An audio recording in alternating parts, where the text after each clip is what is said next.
अमरीकी सदर ने भारतीय वज़ीर-ए-आज़म नरेंद्र मोदी को दो टोक पैगाम दिया है कि पाकिस्तान के साथ जंग नहीं होना चाहिए। व्हाइट हाउस में मीडिया से गुफ्तगू करते हुए डोनाल्ड ट्रंप का कहना था कि पाकिस्तान और भारत के दरमियान तिजारत से जंग रुकवाई। दोनों ममालिक पर बावर कराया था कि अगर आप जंग करेंगे तो हम तिजारत नहीं करेंगे। ट्रंप ने वाज़ेह किया कि नरेंद्र मोदी से बात हो गई है, भारत अब रूस से मजीद तेल नहीं खरीदेगा।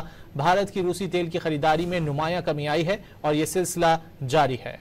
अमरीकी सदर ने भारतीय वज़ीर-ए-आज़म नरेंद्र मोदी को दो टोक पैगाम दिया है कि पाकिस्तान के साथ जंग नहीं होना चाहिए। व्हाइट हाउस में मीडिया से गुफ्तगू करते हुए डोनाल्ड ट्रंप का कहना था कि पाकिस्तान और भारत के दरमियान तिजारत से जंग रुकवाई।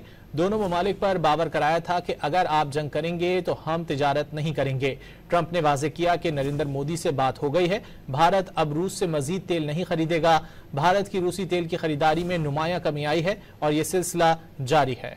अमरीकी सदर ने भारतीय वज़ीर-ए-आज़म नरेंद्र मोदी को दो टोक पैगाम दिया है कि पाकिस्तान के साथ जंग नहीं होना चाहिए। व्हाइट हाउस में मीडिया से गुफ्तगू करते हुए डोनाल्ड ट्रंप का कहना था कि पाकिस्तान और भारत के दरमियान तिजारत से जंग रुकवाई। दोनों ममालिक पर बावर कराया था कि अगर आप जंग करेंगे तो हम तिजारत नहीं करेंगे। ट्रंप ने वाज़ेह किया कि नरेंद्र मोदी से बात हो गई है, भारत अब रूस से मजीद तेल नहीं खरीदेगा। भारत की रूसी तेल की खरीदारी में नुमायां कमी आई है और ये सिलसिला जारी है।